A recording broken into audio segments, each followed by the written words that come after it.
नाग नदी में आई बाढ़ का अनुभव ले चुके नागरिकों में अभी भी भारी दहशत निर्माण है।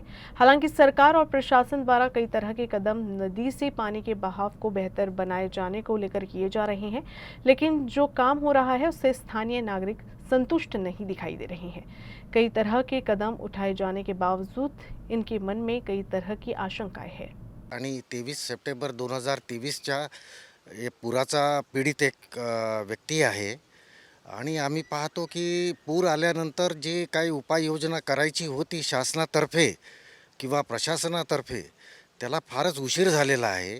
आजही नाला रुंदीकरणाचं काम हे खूपच सुरुवातीच्या स्टेजमध्ये आहे आणि आम्हाला तर आम्ही काळजीत आहोत की हे मान्सूनच्या आधी हे तयार होईल का?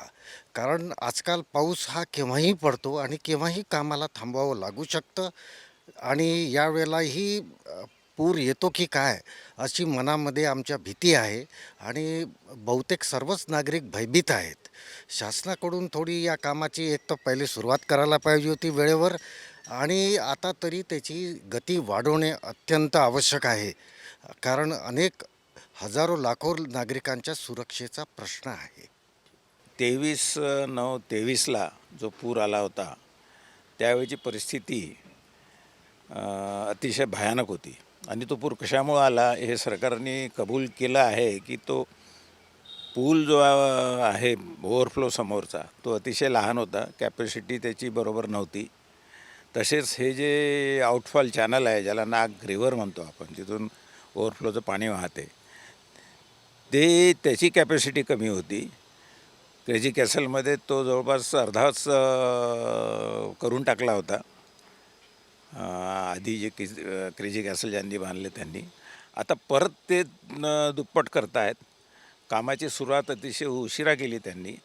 म्हणजे जे 20 मीटर बाय 3 मीटर मिनिमम जे पाहिजे तर त्याच्याऐवजी ते 10 मीटर बाय 2.5 मीटर वगैरे असा होता तो क्रेझी कॅसलमधला चॅनल. तो त्यांनी पुन्हा 20 मीटर बाय 3 मीटर करून राहिले, 18 बाय 3.5 करून राहिले. म्हणजे 60 स्क्वेअर मीटर एरिया हा डिझाईनप्रमाणे त्यांना पाहिजे 320 क्युमेक्स पाणी वाहून जायला.